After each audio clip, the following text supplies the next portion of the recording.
fue súper. Fue súper bien. Recorrimos la tabla, como que reenfocamos algunas cosas también, cumplimos con las preguntas. Fue bien interesante. Buenísimo. Súper. ¿Terminaron ustedes con Cristian? Tuvimos que dar extensiones de tiempo. Bien, súper. Entonces vamos, esta es la segunda columna, son cuatro columnas.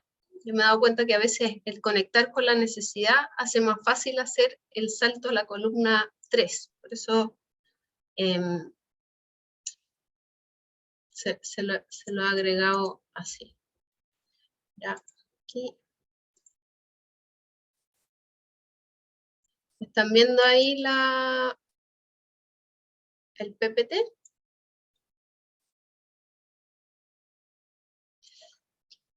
Entonces, ya en la columna 3, ya nos vamos a... El objetivo es encontrar el objetivo oculto en este saboteador, que tiene ciertas acciones. Entonces, acá lo que buscamos es cuál es el peor de los miedos si trataras de hacer lo contrario a la columna 2. ¿Cuál es la imagen de ti mismo, de ti misma, que se pone en juego? ¿Y cuál es la imagen temida de ti que podría aparecer? Entonces, por ejemplo, en los típicos ejemplos de Robert Keegan, que son: mi objetivo es que quiero tomar la pastilla como me la prescribieron todos los días. No tomo la pastilla, o voy a ponerle un cuento a mi hijo. Si a la persona le dicen, ¿cuál es el peor de los miedos si te tomaras la pastilla todos los días? Él dice, tendría un ataque al corazón, me moriría. ¿Qué observan con esa respuesta?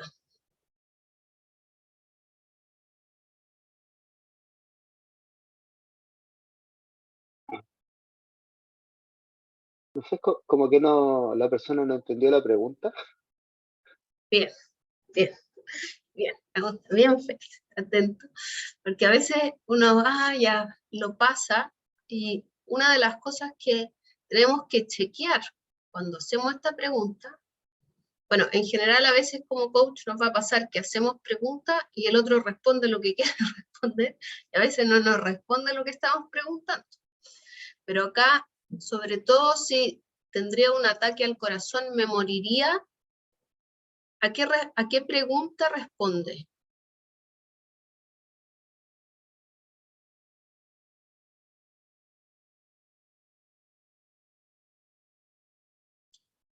¿Qué pasaría si no tomas la pastilla todos los días? Claro. Pero acá le preguntamos, ¿qué pasaría si tomas la pastilla todos los días? Porque hay un objetivo oculto de no tomar la pastilla todos los días. Entonces, el objetivo oculto es el objetivo que tiene el saboteador. El saboteador no se toma la pastilla. Usted está tomando la pastilla por algo. Entonces, ¿qué pasaría si tomas la pastilla todos los días? ¿Cuál es el peor de los miedos si tomas la pastilla todos los días? Entonces, acá, ¿qué pasó? Que él dijo, hoy me sentiría como un viejo de PIB a mis 58 años. Porque tenía metido en la idea que alguien que toma toda su vida una pastilla en las mañanas es un viejo decrépito. Entonces, ese objetivo de yo no quiero sentirme un viejo anciano, está compitiendo contra tomarme la pastilla. Porque tengo la creencia de que si tomo la pastilla todos los días, si tomo una pastilla todos los días, voy a ser un viejo decrépito. Entonces, lo que buscamos en la columna 4 es llegar como al supuesto oculto. Ahora, antes de llegar al supuesto oculto, tenemos que encontrar el objetivo oculto de este saboteador, que hace lo de la columna 2. Entonces, lo que tenemos que preguntar acá es,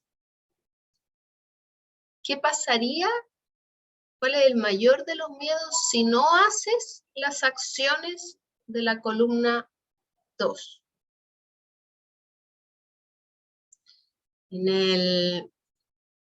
Ahora, cuando me doy cuenta que esas acciones satisfacen una necesidad, otra forma de preguntar es, ¿cuál es el peor de los miedos que aparece si no satisfago esa necesidad? Está relacionado. Entonces, cuando ya sé que hoy lo que más me mueve esto es por la significancia, hoy a lo mejor el peor de los miedos es sentirme un fracasado.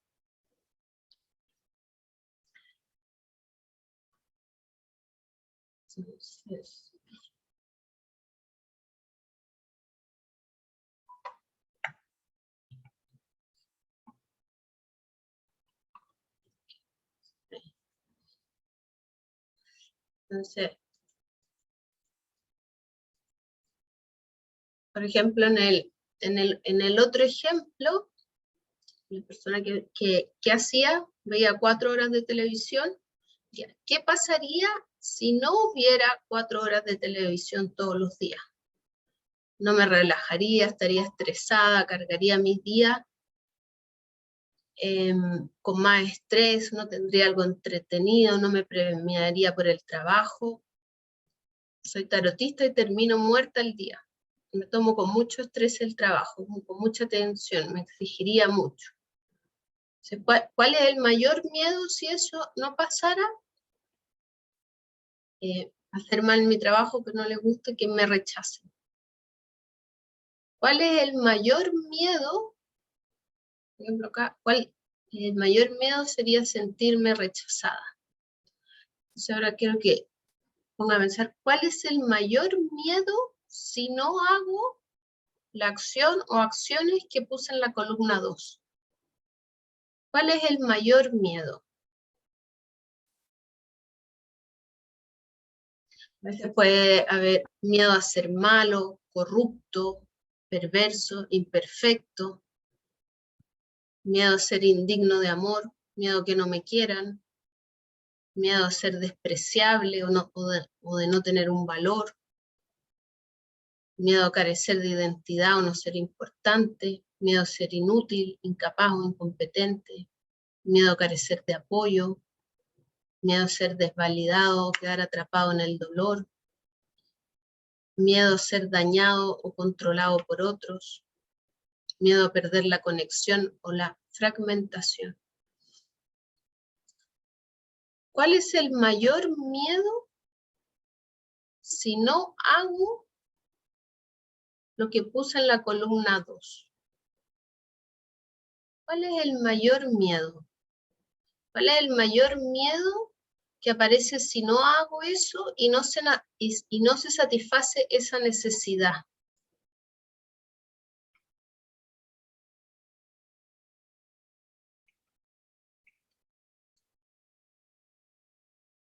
Porque de ahí vamos a buscar, por ejemplo, en este, miedo a ser rechazada. Y la imagen de mí que se pone en juego es la de ser una exitosa y reconocida tarotista. O la imagen temida, ser un fraude, una vendedora de pomada. Son cuando ya uno las pone. Entonces, en los ejemplos sería, por ejemplo, en el no ser un viejo decrépito, o el objetivo oculto, no ser una exitosa y reconocida tarotista. Ese objetivo es el que está oculto. ¿Quién ha reconocido cuál es el miedo que está detrás? ¿Cuál es el peor, si se empiezan a pensar en el más terrorífico? Así, ¿cuál podría ser el miedo más terrorífico? ¿Cuál, Seba, sería tu miedo más terrorífico si no hicieras lo que está en la columna 2? Yo aquí igual puede ser trampa, porque dentro de las cosas que he ido viendo en la vida, una vez hice el eneagrama, y me hicieron el eneagrama en el fondo, Ujú. eh, y hubo uno de los personajes de las alas que me salió, que la verdad es que es bastante acertado, y es el exitista, el 3 si no me equivoco. Y, y ese es el miedo, en el fondo, a ser insuficiente. Eh, de repente está esa como, sí, ese temor a ser insuficiente, inefectivo, inútil, quizás. Eh, y como primo hermano de ese, igual hay de repente lo que estuve meditando como el miedo a dejar de ser importante. Eh, pero el éxito, pero éxito en el sentido de lograr algo, ¿ah? No solamente de la vanagloria, sino que en el fondo de ser suficiente. Un poco eso. Ujú. ¿Mm? Ujú. Sí. A veces hay palabras que están un poco cargadas y que hablamos como a veces de anclas. No habla de, quiero ser exitoso, entonces una persona frívola, no sé qué, lo cargamos con un montón de cosas. Y para alguien ser exitoso puede ser estar todas las tardes con sus hijos y tener tiempo para sí mismo. O sea, lo que eso significa para cada uno puede ser, no tiene por qué tener ni una connotación. En el, está bueno que saque el eneagrama, porque justo acá, claro, de estos miedos van relacionados con miedos de los eneatipos del eneagrama, que se los puse. A veces, ¿cuál es el mayor miedo? Puede ser a que me rechacen, a que no me quieran, a que me abandonen, a que me traicionen, a no saber qué hacer, no tener el control.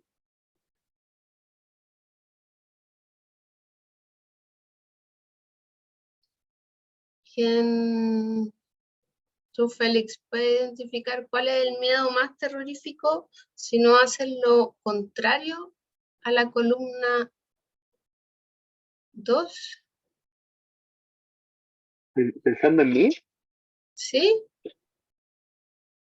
pensando en lo que yo estuve trabajando, eh, yo creo que sí, yo creo que, bueno, para contextualizar, que yo me distraigo y veo, me gusta la fotografía.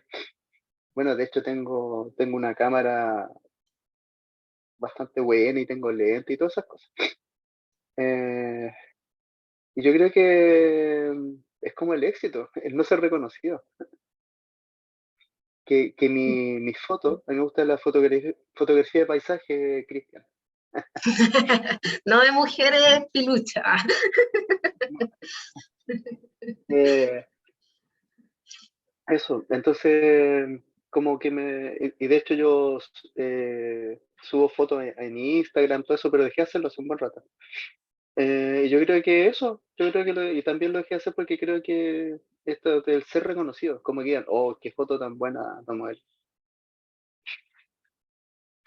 Yo creo que ese es mi mayor miedo.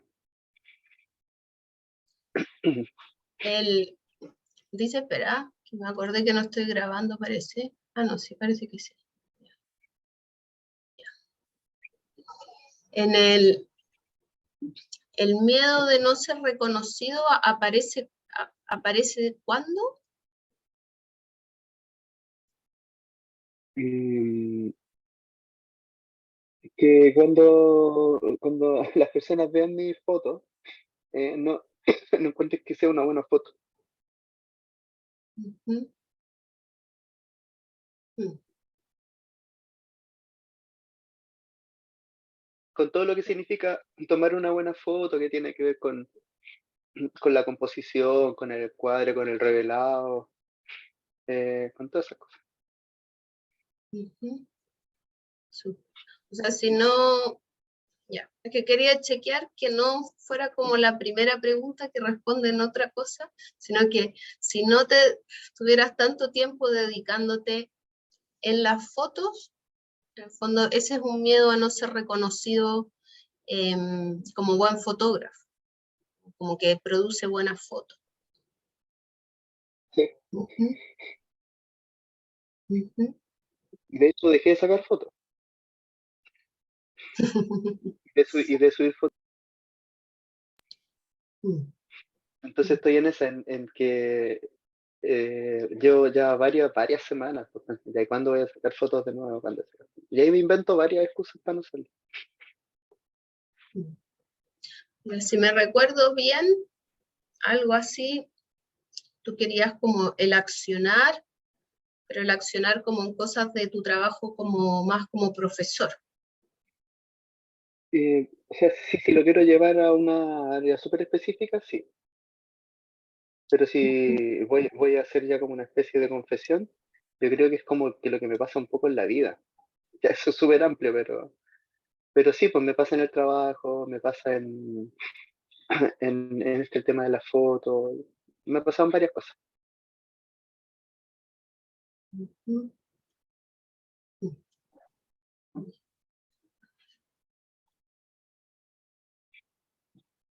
Sí, porque claro, si uno lo pensara como el objetivo, em, como que también me surge, a decir así nomás, como em, hacer algo que me apasione. Entonces, el no accionar, como el, ¿cuál es el miedo más terrorífico de si no tomo la foto, el objetivo oculto? Es como, claro, no ser reconocido. Entonces me llegaba también el que sentí cierta pasión en las fotos. El miedo terrorífico, a lo mejor eso también es una fuente de inspiración y de pasión en tu día a día.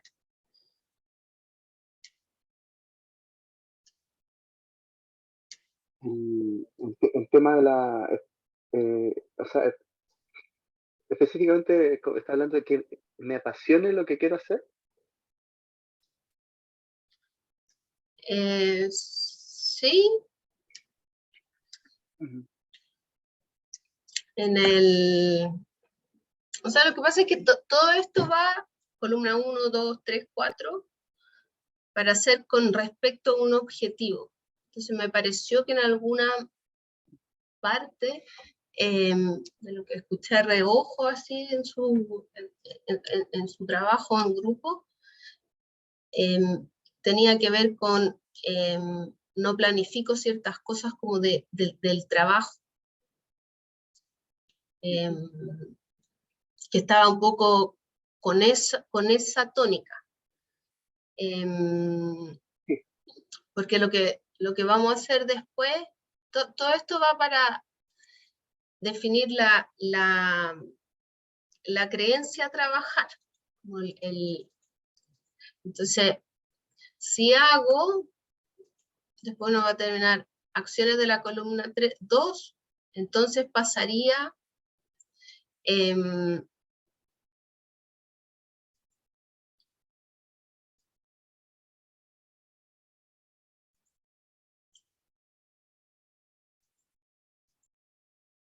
no, entonces, claro, está diciendo ya, si no hago el dedicar tiempo a las fotos, entonces no sería reconocido.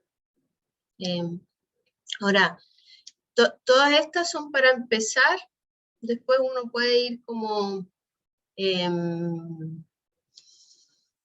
si lo está ligando, en el fondo, con estoy trabajando en algo, no sé, pues, vaya, me estoy boicoteando para un trabajo, a lo mejor es cómo llevo la pasión de la foto a la planificación de la clase. Pues está pensando cómo hacemos que esa planificación la vea como una foto, con esos ojos. Eso es como lo que me venía hoy, habría como que si uno quisiera como reprogramar, es que esa planificación que hay que hacer, verla como si fuera una foto. ¿Y la Joana o Cristian identificaron su miedo más terrorífico?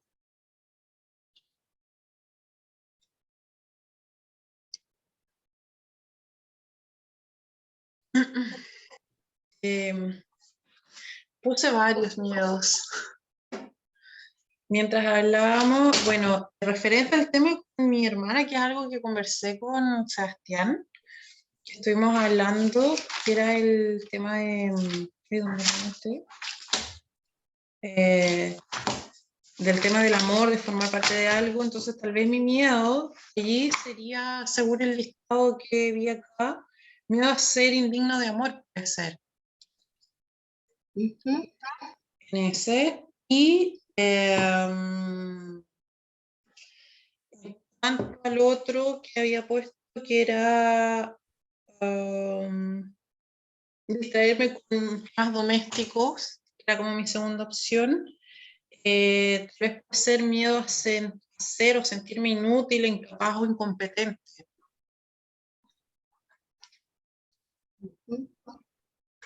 Eso puede ser.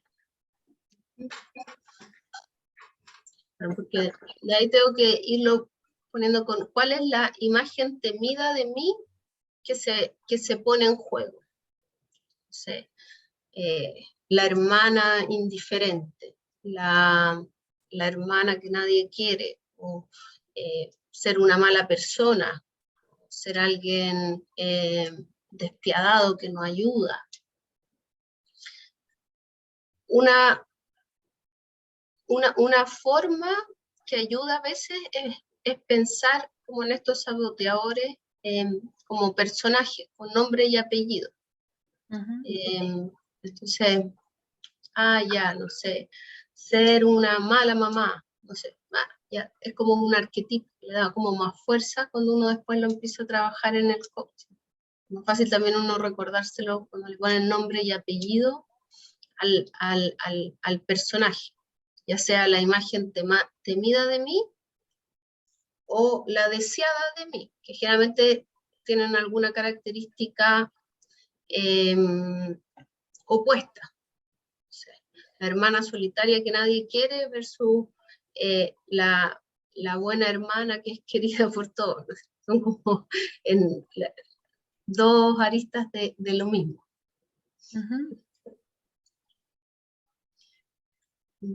Entonces,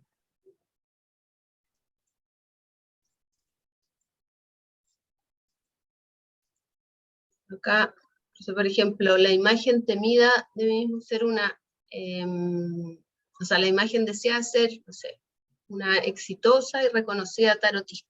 Será un ejemplo de una persona. O ser un fraude, ser alguien que vende una pomada. Entonces, la idea es acá identificar a partir de esa necesidad, si no se cubre, aparece un miedo. Y ese miedo trae una imagen temida de mí. Ese miedo más terrorífico haría que yo sea, no sé si es no ser reconocido, no sé, el fotógrafo fracasado o el profesional fracasado. Y ahí a veces es bueno ponerle el nombre, porque a veces puede ser profesional fracasado, inhumano. Le voy a ir dando con las cualidades el tinte de lo que también, sin querer, a mí me importa más.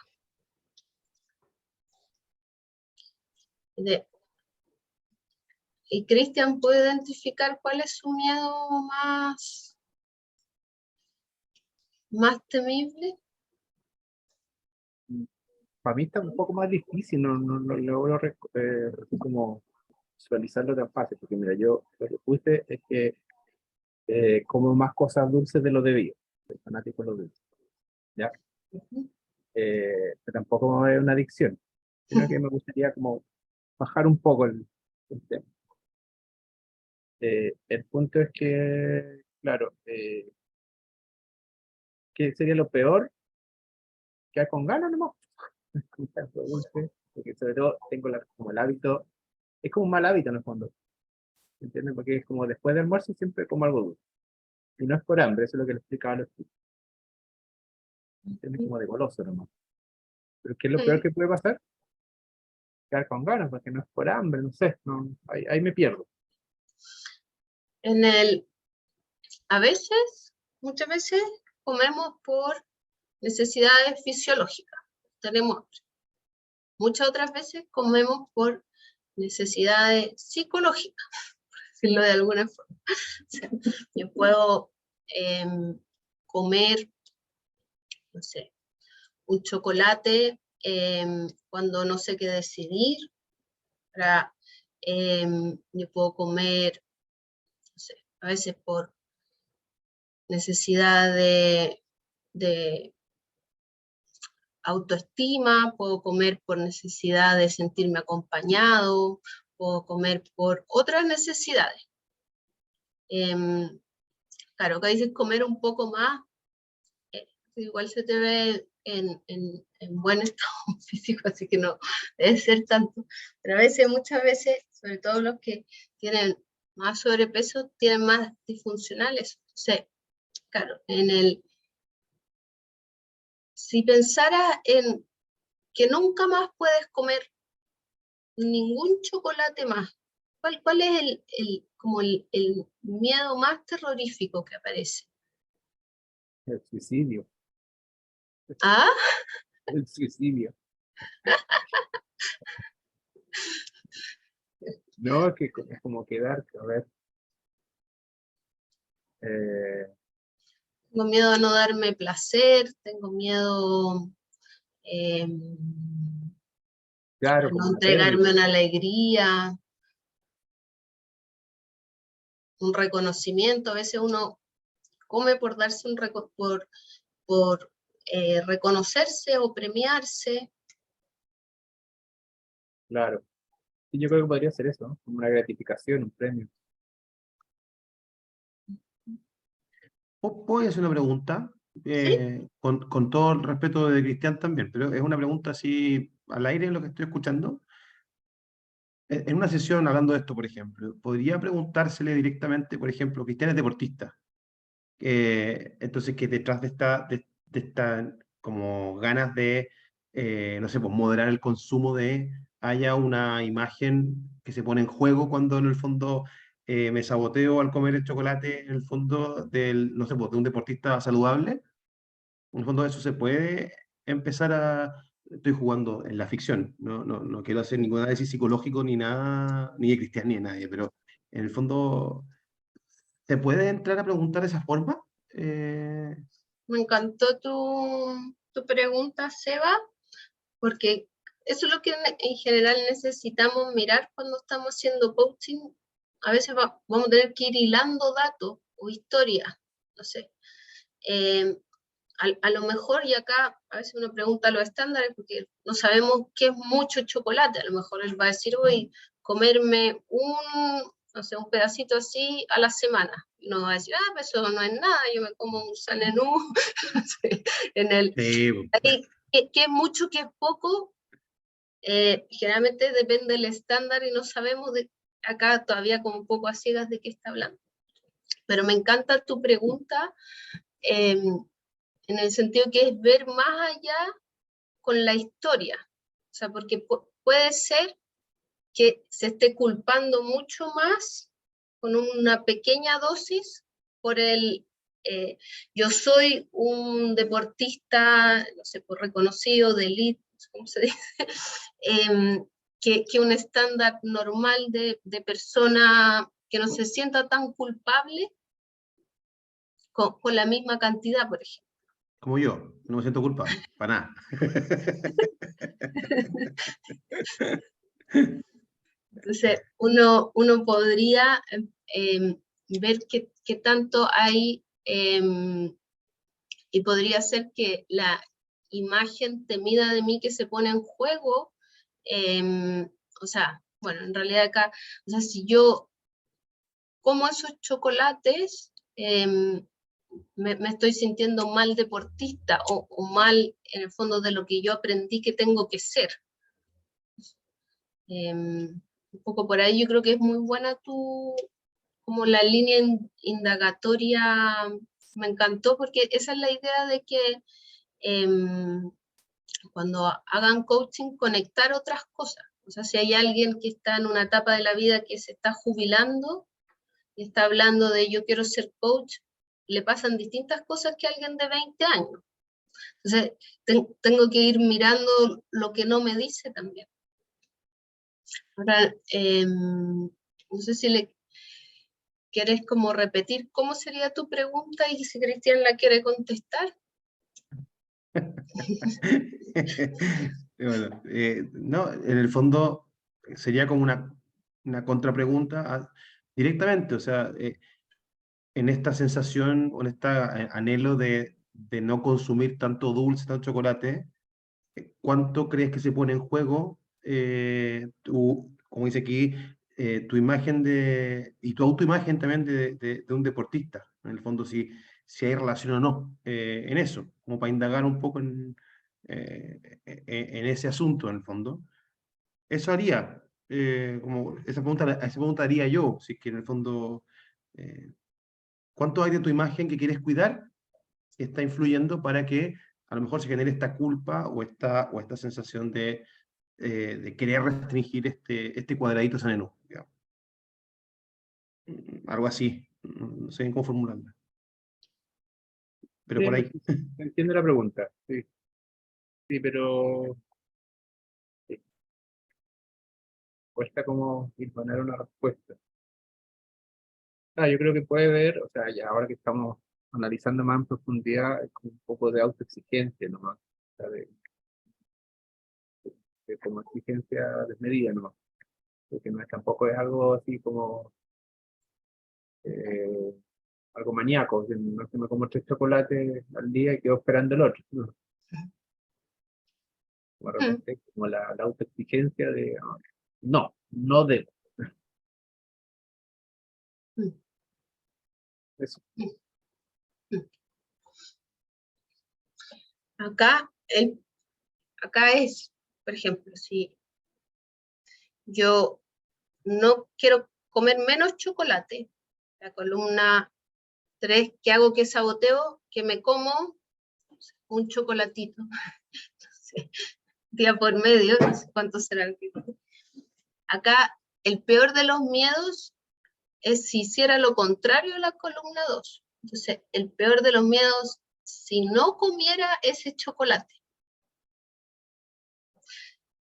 Es buena la línea indagativa, pero acá con la imagen temida, es como esa imagen temida sería de otra cosa, Perfecto. pero sí podría ser, por ejemplo, que yo me estuve autoexigiendo y restringiendo por mucho tiempo, y por ejemplo ahora ya no estoy en el régimen que estaba, no sé, hasta hace 2 años de entrenamiento y restricción de comida. Y que ahora, por decir cualquier cosa, empecé a ya darme permiso en más cosas, y ahí no lo estoy pudiendo controlar esos permisos. Podrían haber cosas así. Ahora, en general acá lo que buscamos es cuál es la imagen temida si yo no como esos chocolates. Claro, si dejo de lado el saboteador, o sea, si dejo de hacer el saboteador. Pero si dejo de comerme esos chocolatitos.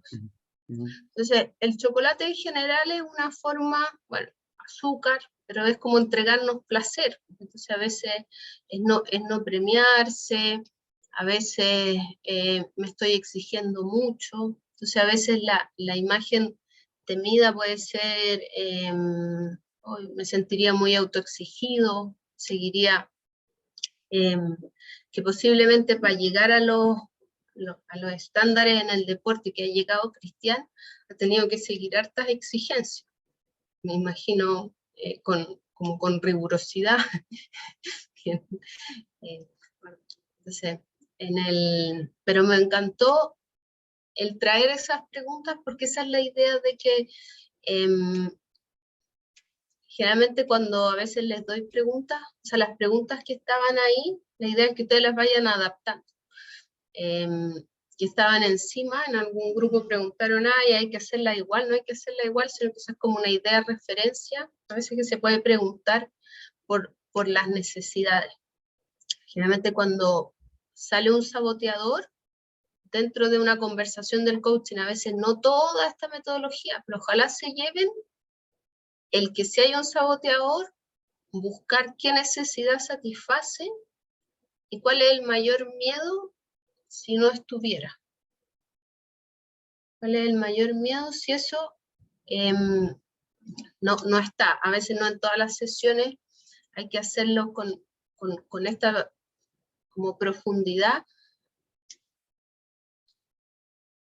Pero sí, ojalá ahora que están ocupando la metodología, cuando se junten con un caso, si ya tienen este resuelto del todo, con otro, lo hagan paso por paso para ir conectando con cuál es el miedo más terrorífico y cuál es la imagen deseada y temida de mí que se pone en juego. Y al final, en el fondo, teniendo esa, puedo decir, mi objetivo, el objetivo oculto, este saboteador tiene este objetivo, y ojalá como en 2 o 3 palabras, que uno lo pueda identificar fácilmente entre la necesidad y el miedo. Este saboteador, no sé, tiene el objetivo de yo sentirme reconocido. Porque muchas veces lo que buscamos es, después de haber identificado eso, ayudar a la persona a encontrar otras formas más eficientes de que encuentre lo mismo. Acá, bueno, acá la Joana dijo el del eneatipo 2, creo que era el que miedo a ser indigno de amor.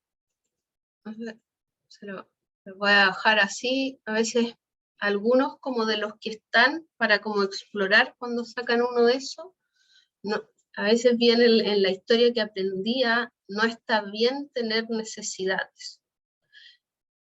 Entonces, eso te lo dejo ahí como para que lo anotes, así, para ver cómo lo metes en tu, en tu última frase, porque a veces desde esto, acá no vamos a entrar, a mí también me encanta el eneagrama, pero todos se basan todos tenemos un poco de todos, somos más un eneatipo, pero en todos nos sentimos un poco reflejados. Todos hemos pasado por algo de alguno o en alguna situación. Entonces ayuda a veces irlos conociendo como modelo. Y a veces nos hacemos ideas. Entonces a veces pienso que no está bien tener necesidades y me postergo versus otros. Entonces, claro, si justo estoy siendo dispersa y me está costando y en el fondo no tengo la idea de que no está bien mis necesidades o que las necesidades del otro son más importantes que las mías, me va a costar avanzar en mi objetivo. Que siempre va a haber alguien que me va a poder llamar y decir algo. Entonces, este es como, estas frases que les dejé acá son como bien profundas para reflexionar. Como si en algunos hacemos algo de eneagrama, si uno reconoce, pero es como bien desde lo profundo, así como, por ejemplo, en el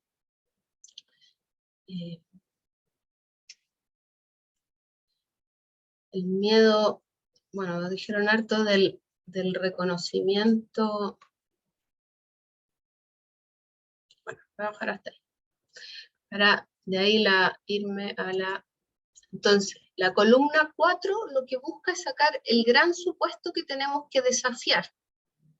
Este supuesto es una idea que está metida en la persona, pero que nosotros, en el fondo, nuestro trabajo después en la conversación es desafiar este supuesto. Pero primero hay que identificarlo. Entonces, este supuesto es el que sostiene esta inmunidad. Mientras mejor haya hecho las columnas, mejor me sale el supuesto. Y en general son frases del tipo, si hago y tomo una acción de la columna 2, si hago o si no hago, por ejemplo, en el caso, si tomo la pastilla, como me lo prescribió el médico, entonces pasaría, o entonces no tengo, o tengo, no sé. Entonces pasaría lo del objetivo oculto. Entonces, en el caso de la pastilla de Robert Keegan es, si tomo la pastilla todos los días, entonces pasaría que me sentiría como un viejo decrépito. Porque tenía asociada la idea de que alguien que toma pastillas todos los días es un anciano. Entonces, eso lo está jugando un juego. Entonces, la idea es, al hacer todo esto, ahora la idea es que ya empezaron con o esta semana empiezan con su triada de coaching. ¿Quiénes ya hicieron una sesión? Ya, bueno, si esta semana empiezan con la primera, la idea es la segunda, poder empezar con practicar esta metodología. Esta metodología termina con el gran supuesto. Ahí vamos a ver cómo desafiamos ese supuesto después. Pero primero identificar. Entonces, si yo, no sé,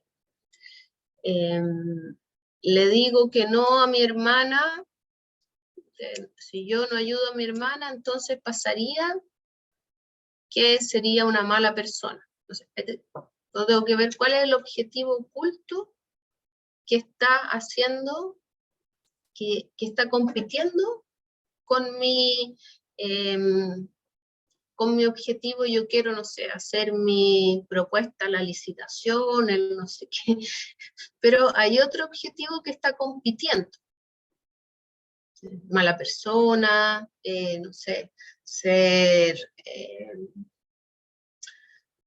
no pertenecer a mi familia, no contener a los otros, no sé, uno tiene que buscar qué palabra le pone, pero ese objetivo, por ejemplo, y ahora posiblemente con tu hermana va a pasar menos, pero había un objetivo de, no sé, yo quiero ser buena hermana, yo quiero tener una buena relación familiar, que está compitiendo con hacer mi propuesta, cuando me vienen a decir, oye, no sé, mi hermana está en una situación crítica, por lo que te entendí, algo estaba pasando importante en salud, entonces me viene a pedir algo, y está el objetivo de, yo soy una buena hermana, buena amiga, buena persona, va a estar compitiendo con, yo soy la buena profesional que hago esta propuesta.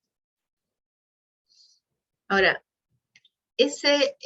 muchas veces el reconocer esto nos sirve para nosotros irle mostrando al coaching, porque yo no tengo que elegir entre ser buena hermana y buena profesional, puedo ser ambas. Entonces de ahí en el fondo en las preguntas es que tengo que llevarlo a desafiar esto, que no tiene por qué, si yo dejo todo botado voy a ser mala hermana, o porque si un día no voy, tendría que ser mala hermana, por ejemplo. ¿Se entiende?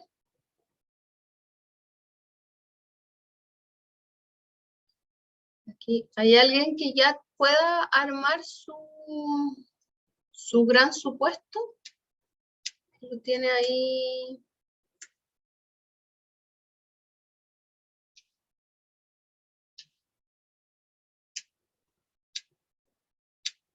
A veces pueden ser cosas como empezar a darme cuenta hoy, si no me como este chocolate, entonces pasaría que no siento que me estoy premiando.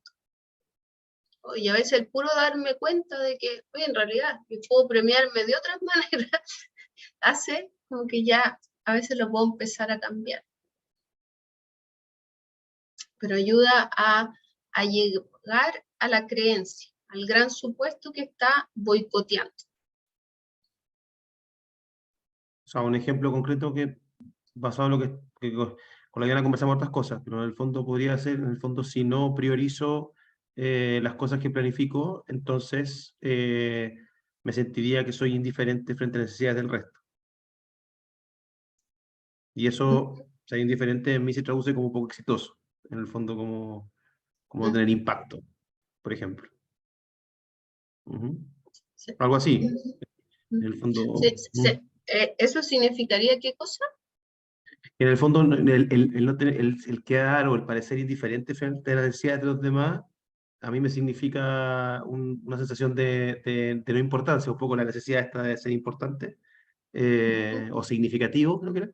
En el fondo se ve alterada o invalidada esa necesidad, en el fondo. Claro, entonces pasaría que me sentiría mala persona o poca cosa, o que no estoy como a la altura, una cosa así. Insuficiente, claro, una cosa así. Súper, súper. Porque claro, metodología por una parte tienen como para darse cuenta, oye, y ahí a veces con puro darse cuenta hay gente que es capaz de hacer el que dice, oye, pucha, no tiene nada que ver, porque tengo otra habilidad. Pero a veces cuando empieza a hacer, cómo hacer la creencia. Yo les voy a mandar un texto donde es como una transcripción de Freddy Kaufman de una charla parecida, que va haciendo también, uno lo puede ir haciendo paso por paso, tiene algunos paso un poco distinto, pero es el mismo concepto, y después todas las frases. Por si alguien quiere también hacerlo, ahí ese está bien bueno para irlo haciendo, porque están como los ejemplos que está un poco más en el contexto organizacional que personal, pero está bien bueno para irlo como repasando. La idea es que ojalá de aquí practiquen una vez el ir haciéndola como toda. O sea, por eso no busca quedarse en las explicaciones de por qué hago lo que hago o por qué hago el saboteador, sino que más bien después del saboteador, qué necesidad satisface, qué miedo,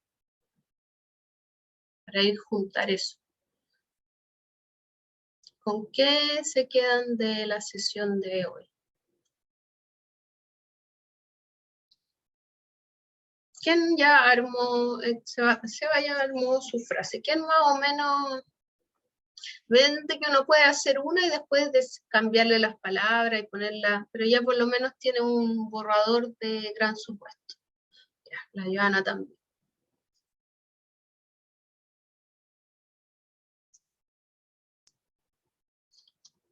Bien. ¿Con qué se van, aparte de de una creencia que hay que después ahí apalear? ¿Con qué se van de la sesión de hoy día?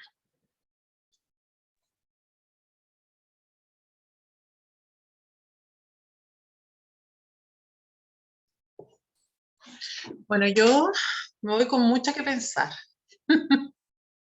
Mucho que pensar, mucho diálogo interno, mucho análisis de todo y hacerlo de nuevo, hacer un borrador, o sea, esta hojita que imprimí para trabajar con Sebastián, hacerla para mí con varios ámbitos, siento yo, para... Una otra forma de usar esa hojita es, por ejemplo, en acciones que no estoy haciendo. Por ejemplo, no sé, hacer la licitación X o hacer no sé qué cosa, que me estoy dispersando, y mirar las preguntas como de abajo. O sea, primero puntear y de ahí ver a las demás abajo, en el fondo, ¿qué necesito para darle más importancia a esto? ¿Qué necesito para...? Esas son las preguntas de abajo, que son preguntas que en general a veces cuando uno necesita que alguien se le cambie no sé, si necesito hacer un trabajo, ya me convencí que ese trabajo voy a hacer, ¿Cómo hago que en ese trabajo tenga certeza, variedad, significancia, conexión, contribución y crecimiento para mí? Entonces muchas veces es el llevar a la persona que se dé cuenta que hay formas, no sé, ay, me carga limpiar, oye, pero ¿qué podría hacer? Y si escucho un audio mientras limpia, o sea, puede ser cualquier cosa, pero, ay, no, es que no quiero hacer esto porque estoy... otra cosa que quiero que se lleven son como ese tipo de preguntas. O sea, mientras más necesidades se satisfaga algo, va a ser más fácil hacerlo. Entonces, cuando la persona, hoy me está costando hacer tal cosa, ¿cuál de esas más le falta? Y a veces por eso, no sé, conexión, oye, ya, no sé, y puede hacer deporte con alguien más, hoy con mi pareja sería bueno, no sé, otra vez en un curso, en una demo, alguien, ya voy a invitar a mi señora a clase de baile, no sé qué, ya, y ahí satisfago otra.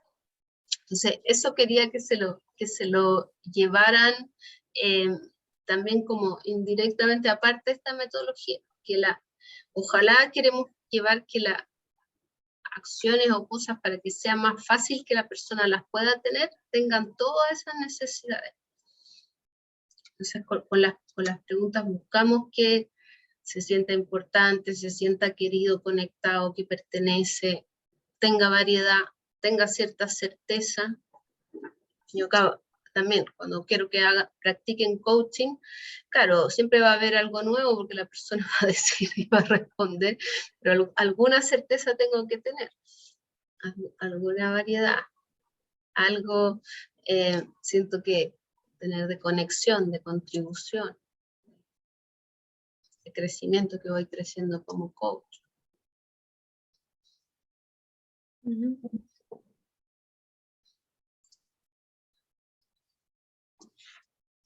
Así que para cualquier acción que le esté costando, el puro hacer de mirar las necesidades es algo que uno puede hacer. Y esta metodología Immunity to Change va orientada a sacar el gran supuesto que nosotros también le vamos a decir creencia. Es una idea que tengo en la mente, muchas veces inconscientemente, hasta que la armo y digo, en realidad.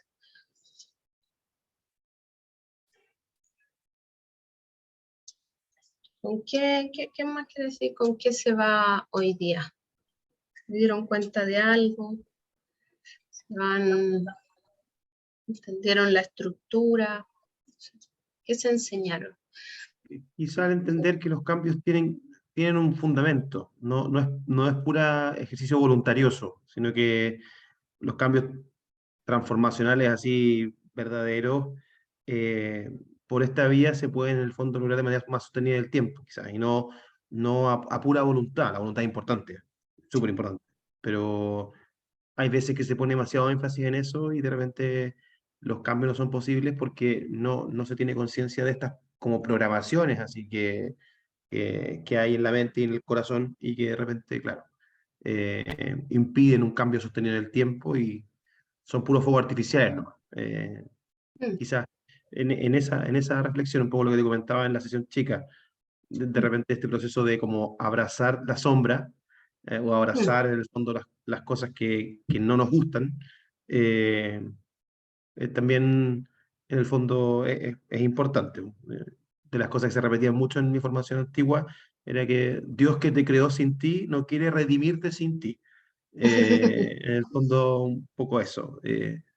No es estarse purgando todo el tiempo, sino que en el fondo es abrazarse permanentemente y encontrar estas cosas que están detrás. Algo así, la reflexión que me llevo, más o menos. Súper, súper buenísimo, me gustó el de abrazar la sombra.